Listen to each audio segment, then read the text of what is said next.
There have been a lot of South Park games in the past, but I think one of the most important things about South Park is the comedy, the narrative, and all the characters that you get to know watching the show.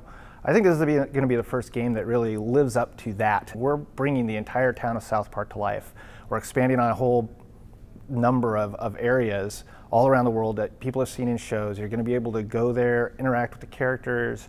You're going to be able to have all kinds of crazy storylines that are being brought, written by Matt and Trey. And I think it's going to represent the actual South Park that people know and love by and far better than any other game in the past has done. So the interesting thing about South Park is that when we started to form the team for the game, it was not necessarily something everybody at the company wanted to work on. I would say 95% of the people did, but it doesn't necessarily fit with all the artists' art styles because they were coming from a traditional 3D background. And then there are certain people that just feel that the show has objectionable content. And so we had to basically go out and say, who wants to work on this game? Who would be comfortable working on this game? Who really, really is excited about working on this game? And there's a ton of people that were like that. But then when it came around to actually fully staffing the team later on, one of the interesting things is that we had to go out and hire a lot of the artists. And the artists that a lot of the artists that we've hired to work on this game are fairly young. They're just out of school, but they have exceptional 2D skills and 2D animation skills, and we had to go out and find those people and staff up the team with those people so that they could hit the art style. Working through all the development challenges on this game has been pretty rough.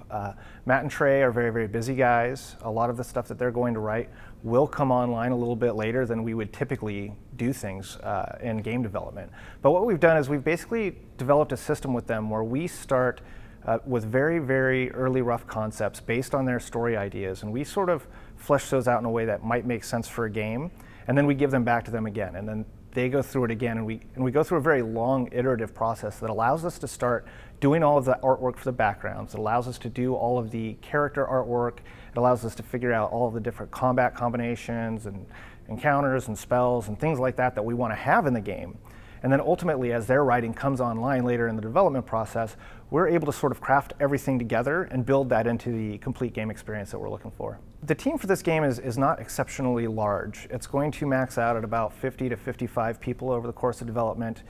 Internally with us, there will be obviously lots of other people working with the other groups associated with it. Most of those people are designers and artists who are actually bringing all of the artwork and the design to life within the game world.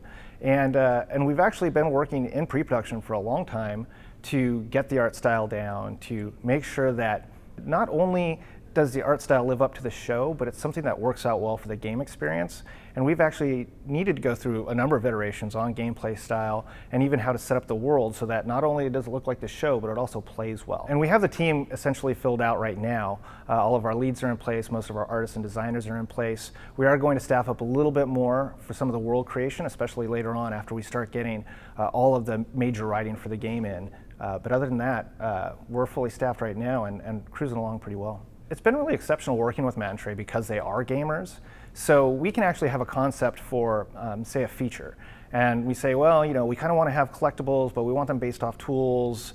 We're thinking of it like, a Zelda experience or something like that. And that immediately clicks as something that they get. They understand that because they have played all those games.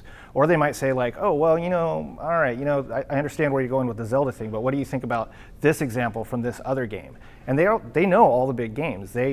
They have played every game that we talk about, or they're playing the current game, whatever the game du jour is, like they're on it. And so it's really, really easy to have conversations with them about what's going to work, how it's going to work, and why.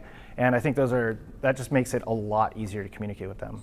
I don't know that there have been any games that have really nailed comedy all the way through. I really appreciate all of Tim Schafer's games. I think that over and over again throughout those games, not only do you have a good gameplay experience, but he will always bring the funny at sort of regular intervals throughout the game. I think those have been amazing experiences for me. Other than those games, I don't know that any have really tried to do comedy or have done comedy on the scale that we're going to be doing it in the South Park game. I think that comedy in games is incredibly difficult, and I think it's difficult for a number of reasons. We can't be topical, number one. So it's not like The Daily Show where they can just go to the news and write a bunch of jokes about it. And that stuff is incredibly funny, but it's very topical. And even South Park, the show, is like that.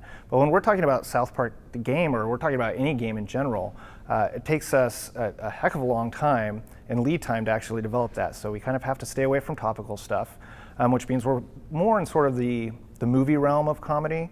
And I think even then, I think it's hard to do a really good comedy movie. And we're not trying to write an hour and a half's worth of jokes. We're making a game that's going to be a role-playing game. You know, it's going to be hours and hours and hours long, and it needs to be funny all the way through. And even the jokes that we've seen and done so far in development, they're already tired and old to us. So we have to bring in other people to actually see if they're still funny, so that we can move on. So I think it is a big challenge. I think it's one that we're tackling really well, and that the South Park Digital Studios has worked with us so far really well on it, but yeah, it's a big challenge.